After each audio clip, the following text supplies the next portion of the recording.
Сәлем достар, бүгін сіздермен дәл осындай ерекше печеньелар жасаймыз. Міндетті түрде видеоны соңына дейін қараңыздар. Және менің каналымда жоғалтып алмау үшін подписаться түймешесін басып қойыңыздар.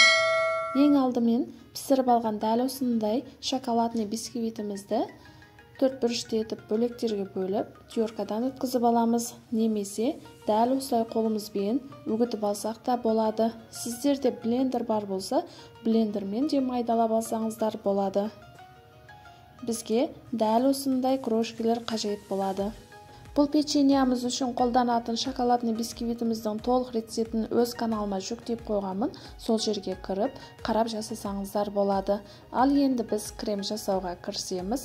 Бөлме температурасында еріп тұрған сары майымызды дәл осылай миксерде жақсылап миксерлеп аламыз. Сгущенное молокомызды құйып, тағы да жақсылап миксерлеп аламыз.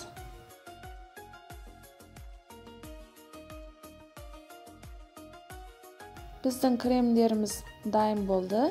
Дәл осындай қою кремдер болады.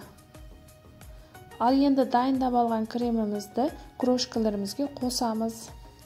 Ішіне қалауыңызға байланысты грек жаңғағын немесе мейіз қоссаңыздар болады. Дәл осылай жақсылап араластырып аламыз.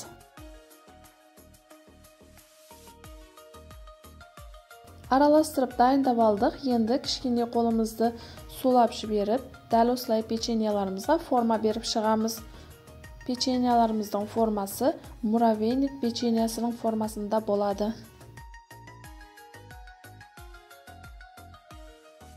Формалар беріп алдық. Енді 1 сағатқа мұздатқышқа жібереміз. Ал енді бізге дәл осындай хлопьялар қажет болады. Печеньеларымызды алып мұздатқыштан дәл осылай біртіндеп, әдемілеп печеньеларымызға жайғастырып аламыз. Өте оңай, тез дайындалады және дәмдерде ерекше болады. Және жаңа жылға дастарханыңызды ашатыны сөзсіз. Бұл печеньеларды сіздер қазірден жасап мұздатқышқа қойып қойсаңыздар, 1-2 аптаға дейін тұра береді. Дәл осы видеода көрсетілгендей етіп, әдемілеп жайғастырып шығасыздар. Достар, менің каналымда бұдан бөлек ыстық тағамдардың, десерттердің, салат, торттардың рецептері бар. Міндетті түрде кіріп көрсеңіздер болады. Және жаңа жылдық дастарханыңыз үшін ерекше оформлениедегі салаттарды да таба аласыздар. Барлығы сенімді, өзім неше жылдан бері қолданып келе жатқан рецепттер. Біздің печеньямыз дәл осындай өте ерекше болып шығады. Мен сіздерге тағы бір рет көрсетіп өтейін дедім. Дәл осы видеода көрсетілгендей печеньямызға хлопьяларымызды жайғастырып алатын боламыз. Өте оңай, тез жасалынады.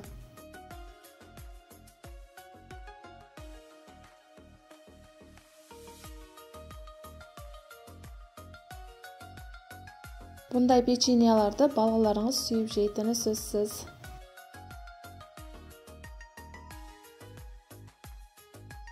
Бұл печеньямызды да жасап алдық. Дәл осындай өте ерекше болып шықты.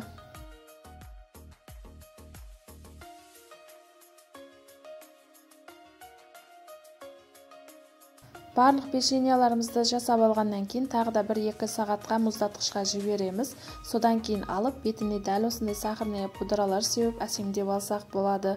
Сіздерге видео ұнаған болса, менің каналыма жазылып, лайк басып, комментарийға өз пікірлеріңізді қалдырыңыздар.